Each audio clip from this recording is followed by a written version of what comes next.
କୋଲକାତାରେ ଜନ୍ମଗ୍ରହଣ କରିଥିଲେ। ତାଙ୍କ ଜନ୍ମ ଦିବସକୁ ଯୁବ ଦିବସ ଭାବରେ ପାଳନ କରାଯାଏ। ତାଙ୍କ ପିତାଙ୍କ ନାମ ବିଶ୍ୱନାଥ ଦତ୍ତ। ତାଙ୍କ ମାଙ୍କ ନାମ ଶ୍ରୀମତୀ ଭୁବନେଶ୍ୱରୀ ଦେବୀ। ତାଙ୍କ ମାତା ଅତ୍ୟନ୍ତ ଦୟାଳୁ ଓ ଧର୍ମପରାୟଣ ମହିଳା ଥିଲେ।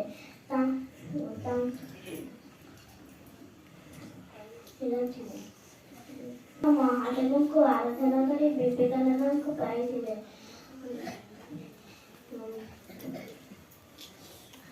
ବିବେକାନନ୍ଦଙ୍କର ପିଲାବେଳ ନାମ ବିଜୟ ଓ ନରେନ୍ଦ୍ର ଥିଲା।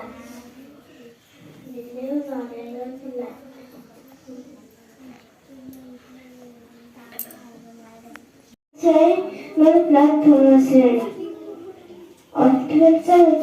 ସ୍ୱାମୀ ବିବେକାନନ୍ଦ 1863 ମସିହା ଜାନୁଆରୀ 12 ତାରିଖରେ କୋଲକାତାରେ ଜନ୍ମଗ୍ରହଣ କରିଥିଲେ।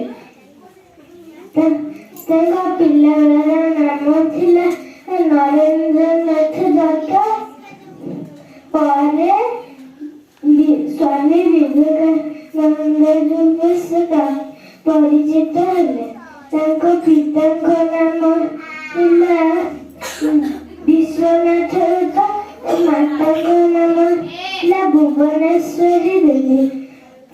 ତାଙ୍କ ଗୁରୁ ଥିଲେ ରାମକୃଷ୍ଣ ପରମହଂସ। ସେ ରାମକୃଷ୍ଣ ମଠ ତିଆରିଥିଲେ।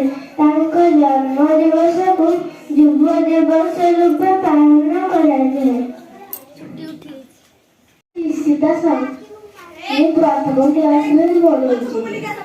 ସ୍ୱାମୀ ବିବେକାନନ୍ଦ 1863 ମସିହା ଜାନୁଆରୀ 12 ତାରିଖ କୋଲକାତାରେ ଜନ୍ମଗ୍ରହଣ କରିଥିଲେ। ତାଙ୍କ ପିତା ଥିଲେ ବିଶ୍ୱନାଥ ଦତ୍ତ ଓ ତାଙ୍କ ମାତା ଥିଲେ ଭୁବନେଶ୍ୱରୀ ଦେବୀ। ତାଙ୍କ ପିଲାଦିନର ନାମ ଥିଲା ନରେନ୍ଦ୍ରନାଥ ଦତ୍ତ। ତାଙ୍କ ଜନ୍ମ ଦିବସକୁ ଯୁବ ଦିବସ ଭାବରେ ପାଳନ କରାଯାଏ। ସେ ଆମେରିକାର ଚିକାଗୋ ଧର୍ମସଭାରେ 2 ମିନିଟ୍ ଭାଷଣ ଦେଇ ଭାରତର ମସ୍ତକ ବିଶ୍ୱ ଦରବାରରେ ଉଚ୍ଚ କରିଥିଲେ।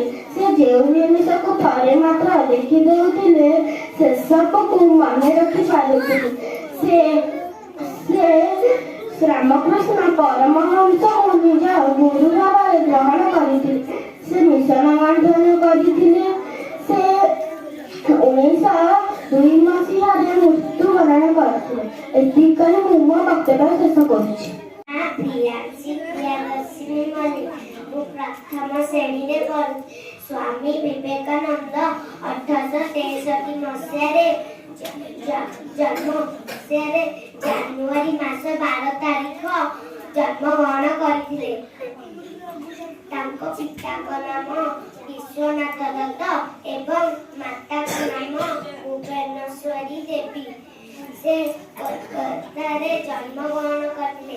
ସେ ଜଣେ ମହାନ ପୁରୁଷ ଥିଲେ। ସ୍ୱାମୀ ବିବେକାନନ୍ଦ କହିଲେ ତମେ ଜାଗ୍ରତ ହୁଏ।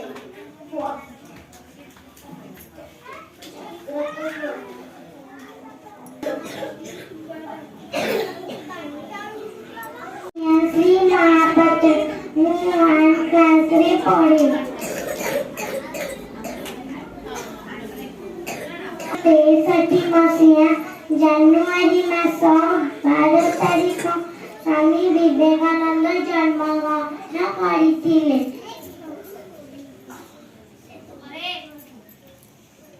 ପିତାଙ୍କ ନାମ ବିଶ୍ୱନାଥ ଦତ୍ତ।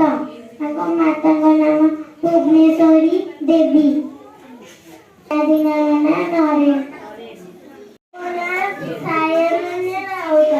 ମୁଁ ପ୍ରଥମ ଶ୍ରେଣୀ ପଢେ। ସ୍ୱାମୀ ବିବେକାନନ୍ଦ ଜଣେ ମହାପ୍ରସିଦ୍ଧ ହୋଇଥାଏ। ସେ 12 ଜାନୁଆରୀ 1869 ମସିହା କୋଲକାତାରେ ଜନ୍ମଗ୍ରହଣ କରିଥାଏ। ସେ ପୂର୍ବବର୍ତ୍ତୀ ସମୟରେ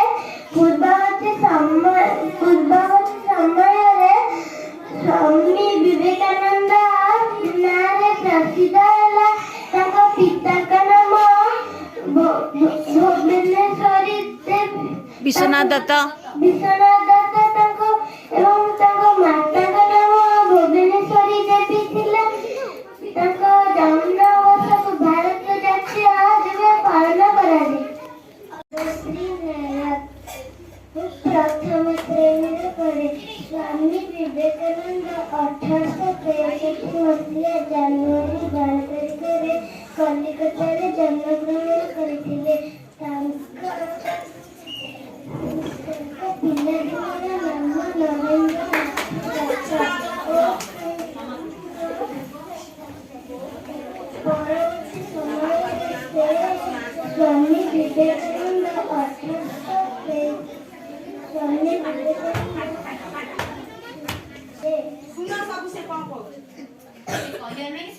ଦିବସ ଭାବରେ ପାଳନ କରାଯାଏ। ତାଙ୍କ ପିତାଙ୍କ ନାମ ଶ୍ରୀ ବିଶ୍ୱନାଥ ଦତ୍ତ ଓ ତାଙ୍କ ମାତାଙ୍କ ନାମ